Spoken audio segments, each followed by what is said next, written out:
Hello everyone. In this video we are going to talk about cubes and look at some formulas related to it.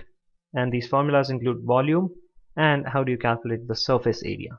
So let us get started. Well, the best example of a cube that I can give is a pair of dice.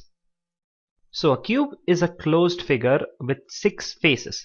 That's why in a die you can only have at max 6 points. So a cube is a closed figure with 6 faces and each side of the face is of same length.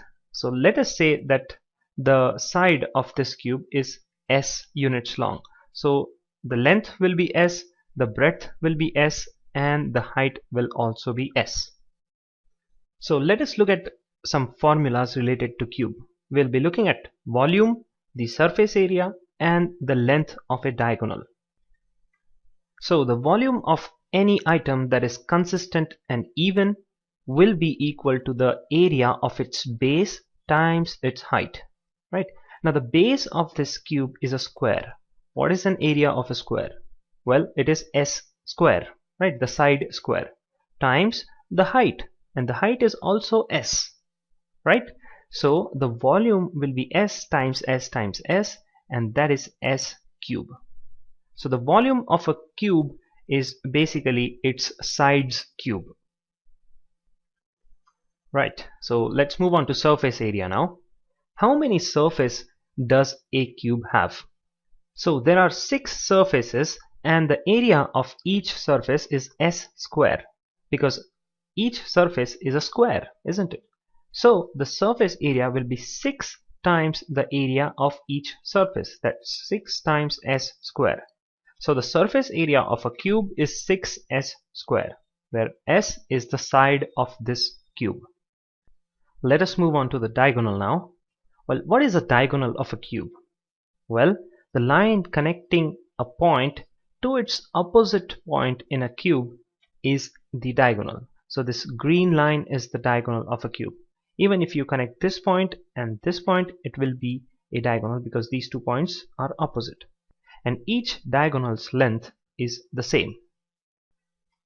Now we can calculate the length of this green line, that's the diagonal, by using Pythagoras theorem. But for that we will need this pink line.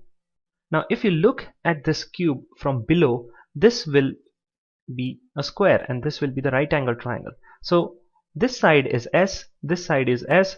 So the length of this pink line, that's the diagonal, will be √2 of S, isn't it? Using Pythagoras theorem. Now that you have the length of this pink line and the length of this straight vertical line is S because that's the side of the cube, you can calculate the length of this green line using Pythagoras theorem. So this will be, let it be X. So X square will be S square plus √2 S whole square.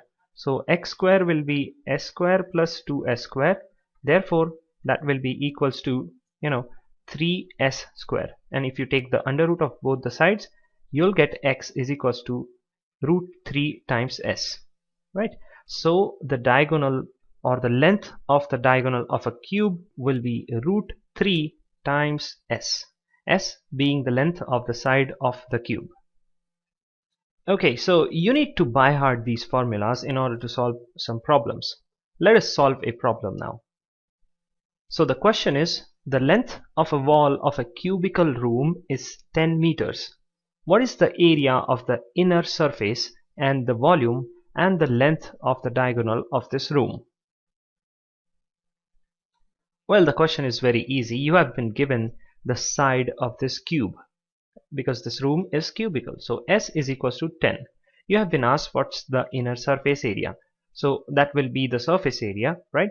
So surface area is equals to 6 times the side square, that's 6 times 10 square, that's 6 times 100, and that is 600. What will be the unit? Square meters, because side is in meters. Now let's calculate the volume. So volume is nothing but the cube of the side, and that we have as 10 cube. So it is equals to 1000 meters cube or cubic meters, right? Now we have been asked what's the length of the diagonal of this room. So the diagonal is root 3 times the side. So that is equals to, what is the value of root 3? Well, it is 1.73 approximately, times s is 10. So this is equals to 17.3 meters, and that will be the diagonal of this room. So this is how you solve questions related to cubes. You just need to know the formulas, just put the values in them and get the answers. That's it.